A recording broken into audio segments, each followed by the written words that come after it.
In the last video we spoke about David Howe being the possible favourite for the 2017 British Chess Championship. Well, not so very far behind him must come Gawain Jones. There's not a lot to separate them, to be absolutely honest. As I said, both are playing a lot in international chess. In fact, Gawain's played 83 games so far as I counted, in 2017 in top-class international events. That's an awful lot of chess. He's had numerous good results, but perhaps his best result this year has been to win the Vikings A Challengers section, which gets him promoted into the ferociously strong A group for 2018. And in fact, Gawain won that group with 9 out of 13. A fantastic score. So he can't be discounted at all. Gawain's pretty much an all-round player, plays all positions well, tends to play very sharply, and let's show you one of his games. It comes from the Vikings A Challengers section, played on the 17th of January 2017, and Gawain's white against Tari, whose grade was 2584 at the time.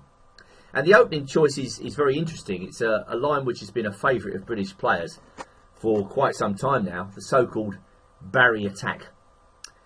I'm not going to go into the origins of the name. Let's just say it's not as straightforward as you might think. It's certainly not named after Barry in Wales, or anybody called Barry. But anyway, here we are, knight c3, and white is kind of encouraging black to go into some sort of perk with d6, then he goes e4, and so on. But the normal reply is to play d5, preventing white from playing e4, and now the Barry attack continues with bishop f4. This approach has been a favourite with British players, well, as far as I remember, all the way back to the 1980s. My first British Championship commentary, I think, was in 1988, where I was working with Graham Lee. Great fun. And I remember this opening was played in that championship quite a few times. Maybe David Norwood played it. Certainly Hebden played it. I mean, Hebden's still playing it today. It's one of his main weapons as white. The Barry attack doesn't necessarily give white any objective advantage, but it's putting black on his mettle right at the start of the game. You know, what have you prepared? What do you know about this system? And of course, in the early days, white tended to score very well. Now, Jones plays what I think you could basically call the modern move here, queen to d2. White's lining up for bishop h6 as quickly as possible, just to strip out the fianchetto bishop. The actual Barry attack starts with e3, and then bishop to e2. Weird looking London system, isn't it? You wouldn't think that white could benefit much by having the knight on c3 at this stage, because, well, how is white going to get his major pieces into the game? But let me just show you one of the original games with this system to highlight exactly what white's playing for, because at this moment in time, white's intentions are pretty much disguised. White intends nothing other than a brutal attack against the black king. And there was an old game between Rogers and Pribble from Tallinn 1985, which really exemplified exactly what white's trying to do. Well, black played b6. Allow me for showing this game in full, because it is very interesting. And now white put his knight in on e5, getting ready for the bayonet attack with h4. Pribble continued developing, and white just played h5. So no time is wasted in getting to grips with black's king. This is the type of thing that club players love, and, you know, if it works, masters like it too. The question is, does it work?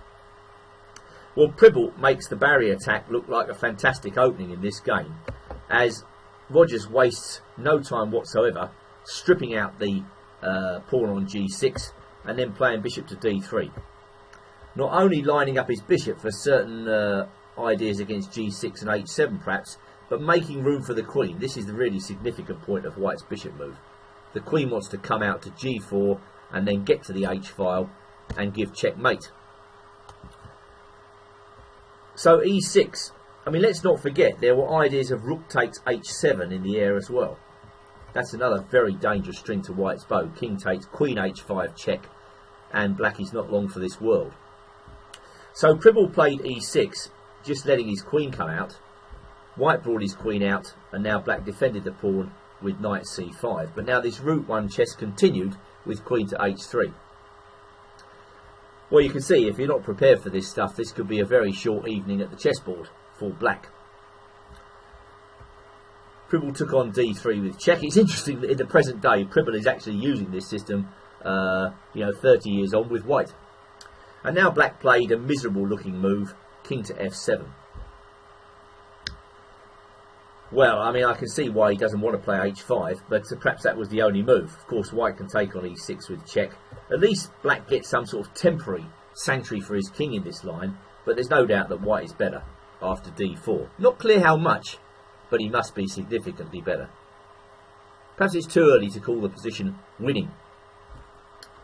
However, this is better than what happened to black in the game, as after king f7, knight b5, again a slightly surprising move here, but white's getting ready to bring all his pieces into the attack. Rook c1, black defended the pawn. Of course, pushing the pawn allows the white knight into d6, which is completely untenable.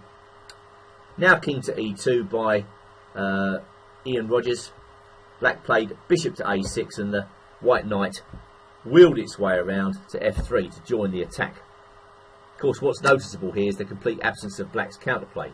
Therefore, white can spend as much time as he likes building up the attack.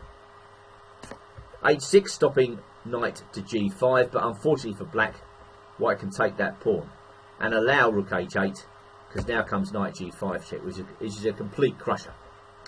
Queen takes e6 was played, takes, bishop takes e5, bishop to f4, very cute move, opening up tactical ideas against the black pieces. King to e7, and after rook takes h8, black resigned. Well, he's losing material, isn't he? If he takes on h8 with the rook, we go bishop e5. If he takes on h8 with the bishop, then knight c7 is a killer. So that's the type of brutal assault that black was falling victim to in the early days of the Barry attack. Again, just sticking with this for the time being, because I think it is significant, you know. Club players the world over could really find themselves at a loose end when you're playing against this sort of stuff. Well, allow me to recommend a way for black, which actually is the main reason they all play queen d2 these days. c5, knight c6. This is the way for black. Getting ready for moves like c takes d4 and then queen to b6. I think by these means black can achieve a good game against the Barry attack. In fact, the latest game in this system between Praveen Kumar and Nitin 2428 from Linz 2017 continued castles. Already that is a step in the wrong direction if you want to play the Barry attack. Black took on d4, played bishop f5, and after takes, bishop e5, queen a5, black just got a very comfortable game. So that would be the way that I think black tends to handle the Barry attack these days, and it's not too bad for him. Hence, coming all the way back to our game, the move queen to d2. And Tari decided to castle. Well, I mentioned the name of Mark Hebden, who's made a career out of winning with this system, and I guess the most critical move here, if we discount castles, is obviously knight e4. I mean, this is the way that black must try to interrupt the flow of white's development. And against that, Hebden's been chopping the knight off and putting his knight in on e5.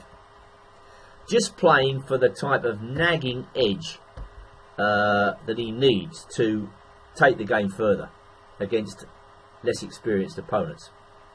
These days, you know, Hebden's played so much chess, he knows so much about structures, the way to handle certain piece placements around the pawn structure. You know, he only needs a slight edge to make you really suffer throughout the game.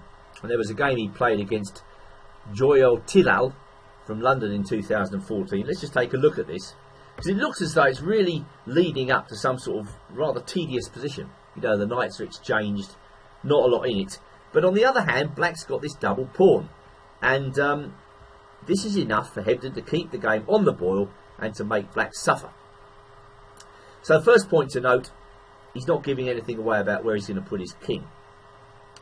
Second thing is, he keeps probing black's position, making awkward looking moves and saying to black, well, how exactly are you going to equalise here? In the current game, black played b6, white castle, black played bishop e6. Now white went bishop a6, perhaps unexpected, and after c4, suddenly black found himself in trouble.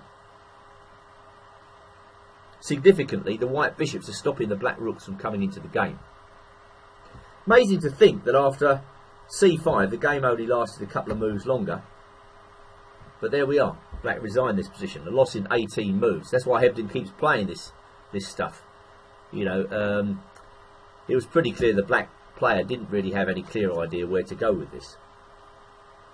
Which brings us, again, all the way back to Jones versus Tari. And black plays the very natural castles. Whereupon white goes in with the main idea, bishop h6. Now again, it's very significant that Jones found himself on the black side of this against Mark Hebden. I think it was in Bournemouth last year at the British Championship. And there, he himself played bishop takes h6. So I wonder what the improvement was that he was going to unleash here, because in the game itself, Hebden-Jones, white got very little indeed out of the opening, with black just bringing out his pieces in apple pie order. White castled on the queen side, and now Jones played bishop g4 with pretty comfortable game. Hebden played an unconvincing move here, h4. I mean, after that, I think queen d6 would have simply been a good move. I mean, obviously white can play bishop e2 here, but has he really got anything special? I don't think so.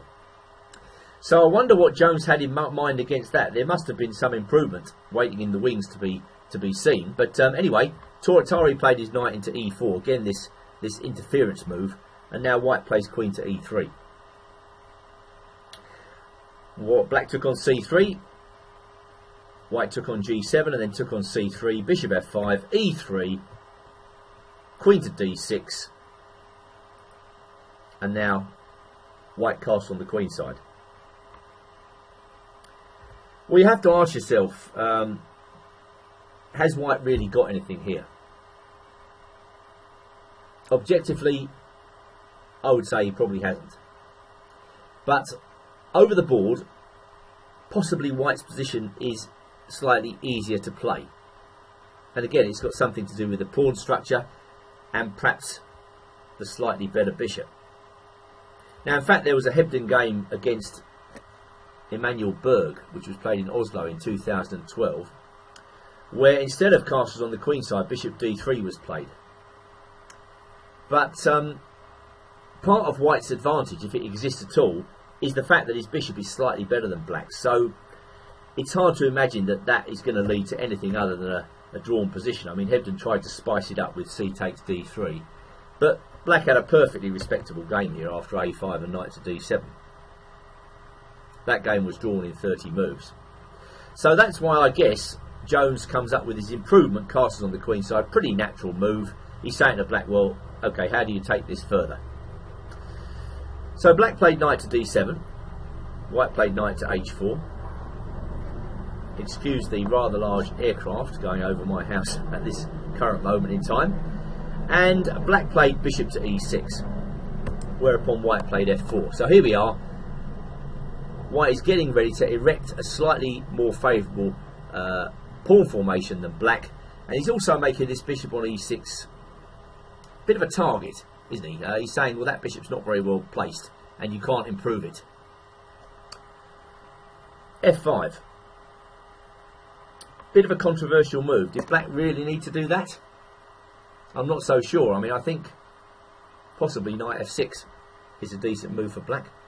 Move f4, after all, didn't come without its drawbacks. Black gets the opportunity to monitor a couple of very important central squares. And if black's feeling a little bit friskier here, he could play rook a8 and just allow white to get on with his plan of playing f5, whereupon black drops back with bishop d7. And again, with c5 coming up, is black really that much worse?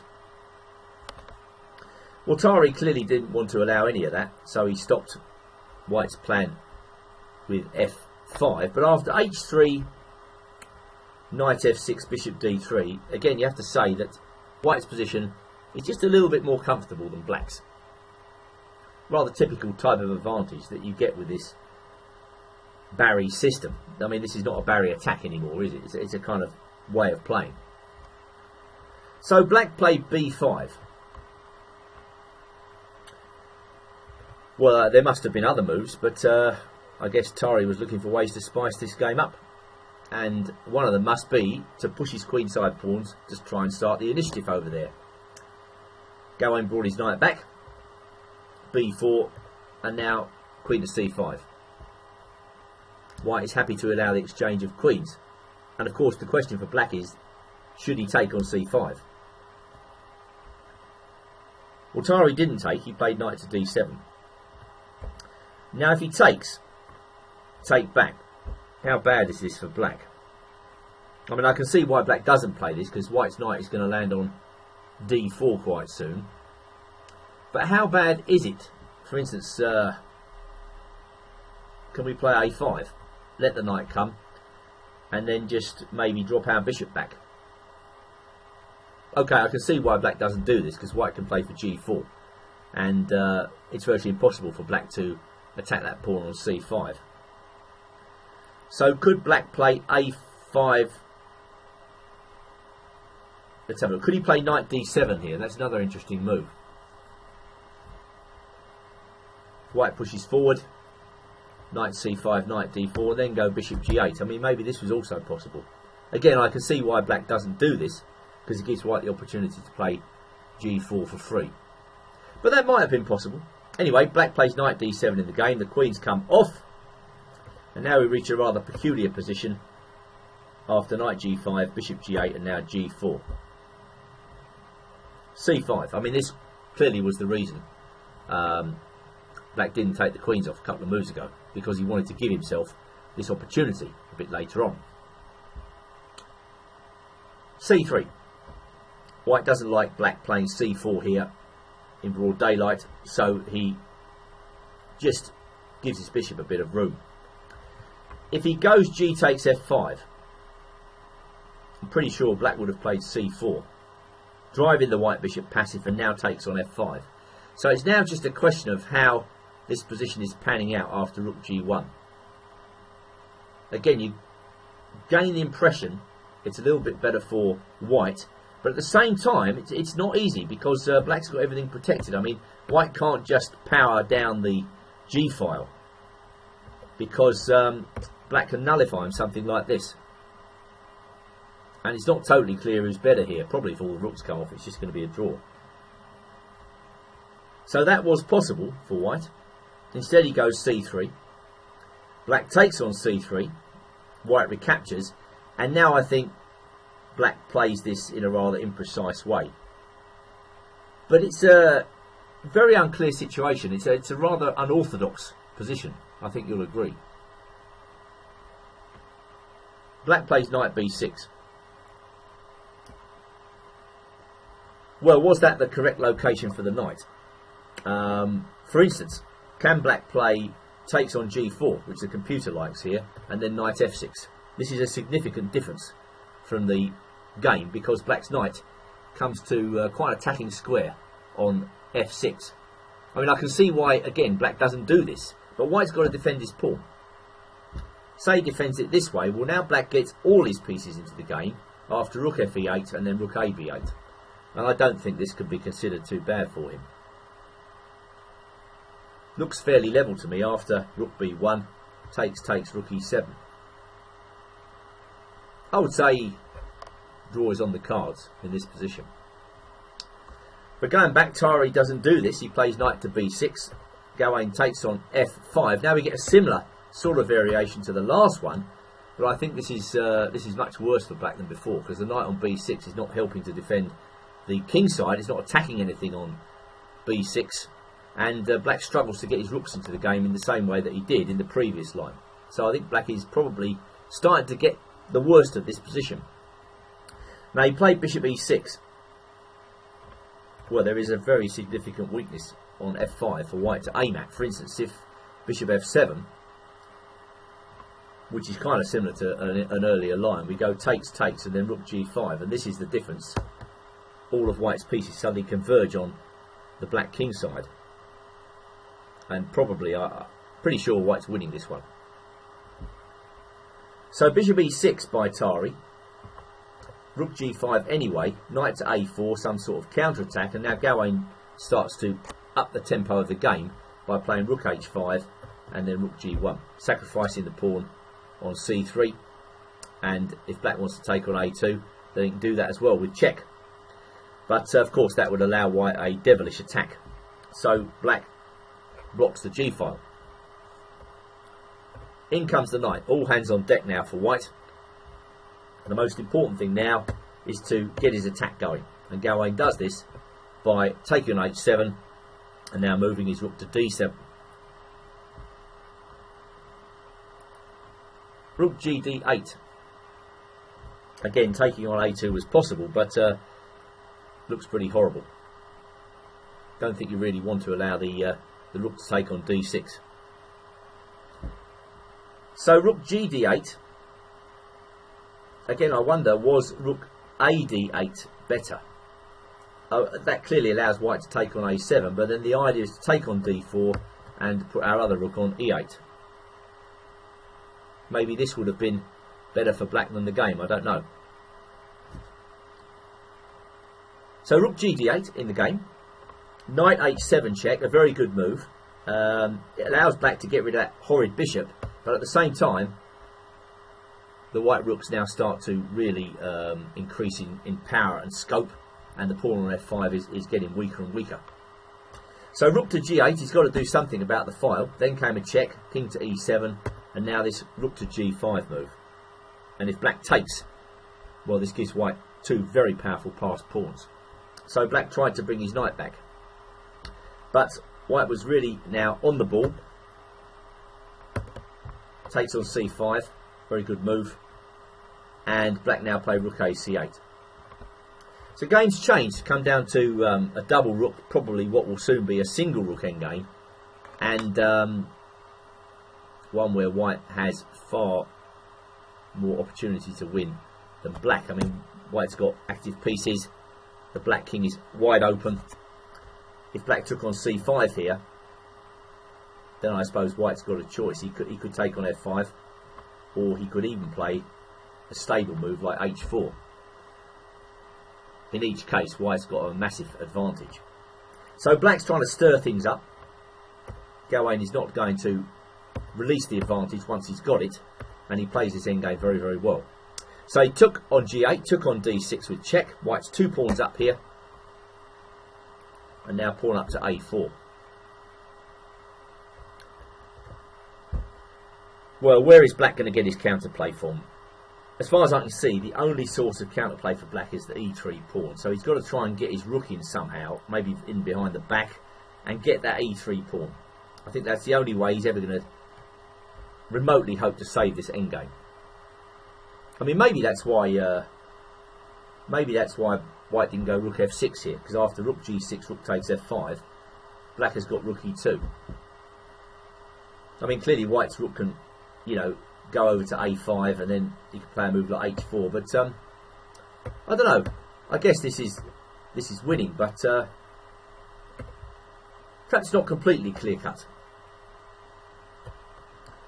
Well, on move 40, white played a4. Rook comes into g2 as advertised, and now king to d1. This was probably the point, keeping the black rook out of attacking the pawn. There's a bit of toing and froing now. I mean, white's in no real hurry.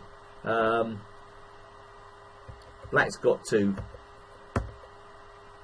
really base himself, basically just hope that white goes wrong. He doesn't go wrong. Gawain finds the right moment to jettison the pawn on e3. He's got his king where he wants it. And now once that white king has entered the fray, it all becomes much simpler.